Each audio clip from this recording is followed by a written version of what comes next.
Oke, kembali lagi dengan saya Andi Hermawan dari Wedding Press. Kali ini kita akan bahas tentang cara instalasi dan setting plugin WDP Add-ons Replika.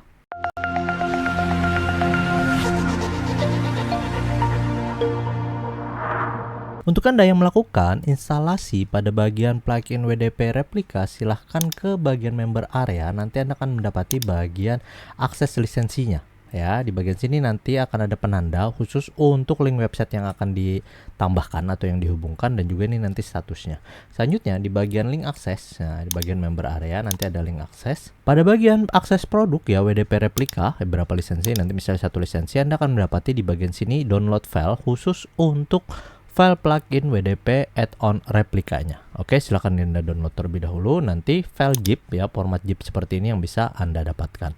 Nah, selanjutnya kita ke bagian dashboard website kita. Jadi di bagian sini kita ke bagian tab plugin, add new, lalu ke bagian upload plugin. Selanjutnya kita drag and drop saja ke bagian choose file. Bagian sini kita klik install now. Nah, selanjutnya kita klik bagian activate plugin.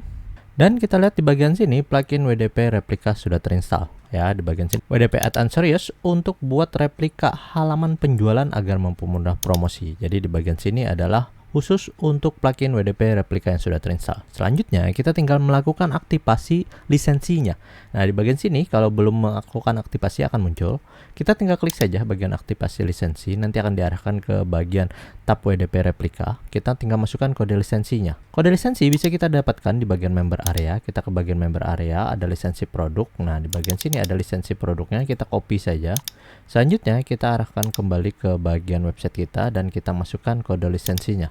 Kita klik aktivasi dan bagian sini ya, terima kasih kita sudah melakukan aktivasi dari lisensinya. Nah, di bagian status lisensi ini ya, kita akan mengetahui email yang kita miliki. Terus status aktivasi ini satu website saja ya, karena pembelian untuk satu website, dan untuk masa aktifnya ini adalah one time payment ya, alias satu kali beli ya, tanpa biaya langganan. Namun kita tidak bisa melakukan perpindahan dari domain yang ini yang sudah kita install ke domain yang lain. Nah, jadi kalau memang mau instalasi ulang, silakan instalasi di domain yang sama. Dan kalau kita lihat di bagian lisensinya, di bagian sini penandanya, kita coba refresh. Nah, kita lihat bagian penanda websitenya sudah terhubung.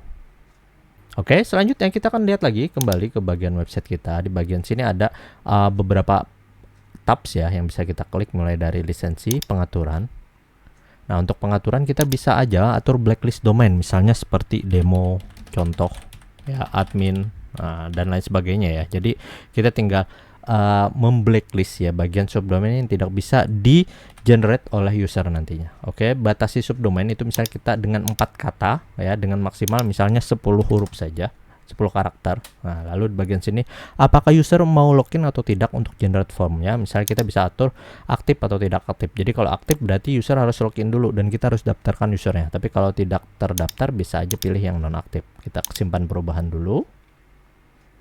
Selanjutnya kita lihat di bagian shortcode. Shortcode ini adalah bagian kode yang bisa kita gunakan. Ada beberapa type yang bisa kita atur, mulai dari text, image, number, link, dan maps. Kita akan bahas nanti detailnya di bagian shortcode ini. Yang jelas kita bisa menambahkan shortcode utama atau shortcode global istilahnya ke dalam bagian pages yang mau kita generate. Lalu kita juga bisa nanti di bagian sini akan lihat hasil dari subdomain yang di generate. Ya, di bagian sini domain itu kita bisa menambahkan custom domain yang berbeda, jadi bisa kita hubungkan dengan page tertentu. Dan untuk mapping domain ya, dia akan nanti merujuk ke bagian page-page mana yang sudah kita hubungkan dari domain tadi. Oke, nah yang terpenting adalah di bagian setting khusus untuk permalingnya kita atur dengan bagian post name ya. Jadi untuk WDP Replika ini tidak ada bagian settingan khusus ya yang perlu kita otak-atik di bagian WP admin ataupun yang pengaturan yang lain. Yang terpenting itu adalah sudah support dengan SSL wildcard-nya.